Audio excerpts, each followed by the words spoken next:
5 മാസങ്ങൾക്ക് ശേഷം വീണ്ടും പാലാരിവട്ടം സംസ്കാര ജംഗ്ഷനിലെ MLA ഓഫീസിൽ ഉമാ തോമസ് എത്തി. പരസഹായമൊന്നുമില്ലാതെ ഓഫീസിലേക്ക് വരവ് കാത്തുനിന്നവരോട് കുശലാന്വേഷണം. MLA ആരോഗ്യവതിയായി വീണ്ടും ഓഫീസിന്റെ പടി ചവിട്ടിയപ്പോൾ കാത്തുനിന്നവരിലും ആനന്ദാശ്രു പൊഴിഞ്ഞു. വന്നപാടെ PT ചിത്രത്തിന് മുന്നിൽ വിളക്ക് തെളിയിച്ചു. പിന്നെ ഫയലുകളിലേക്ക്. വിദ്യാലയ പ്രവേശനത്തിന് ശുപാർശ മുതൽ ചികിത്സാ സഹായം, വീടിന് സഹായം, അങ്ങനെ ഒന്നും വിട്ടുപോകാതെ ജീവനക്കാരെയും സഹപ്രവർത്തകരെയും ഓർമ്മിപ്പിച്ച് സജീവമായി. ഇതിനിടെ സ്നേഹിതരുടെ വക ലഡു വിതരണം.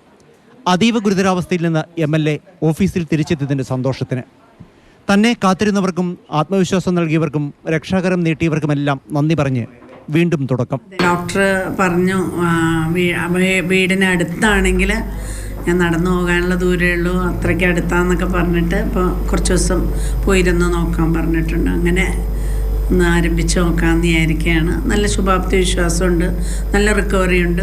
കണ്ണിന് മാത്രം ചെറിയ പ്രശ്നം ഉണ്ടായിട്ടുണ്ട്. അതിന് നോക്കണം. തിരിച്ചു വരവ് തന്നെ ഒരുപാട് പേരുടെ പ്രാർത്ഥനകൾ കൊണ്ട് തന്നെയാണ്. അത് ഒരുപാട് സന്തോഷമുണ്ട്. എല്ലാവരോടും നന്ദി പറഞ്ഞാൽ മതിയാവില്ല. നന്ദി ദൈവത്തിനോടും അതുപോലെ പ്രാർത്ഥിച്ച എല്ലാവർക്കും. ഡിസംബർ 29-നാണ് കലൂർ സ്റ്റേഡിയത്തിൽ സ്വകാര്യ സ്ഥാപനം സംഘടിപ്പിച്ച നൃത്തപരിപാടിയുടെ ഉദ്ഘാടനത്തിനിടെ സ്റ്റേജിൽ നിന്ന് വീണ് MLAയ്ക്ക് അതീവ ഗുരുതരമായി പരിക്കേറ്റത്. 46 ദിവസത്തെ ആശുപത്രിവാസത്തിനു ശേഷം ഫെബ്രുവരി 13-നാണ് അവർ ആശുപത്രി വിട്ടത്. കുറച്ച് ദിവസങ്ങൾക്ക് മുൻപാണ് പൊതുപരിപാടികളിൽ സജീവമായി തുടങ്ങിയത്. മാതൃഭൂമി ന്യൂസ്, കൊച്ചി.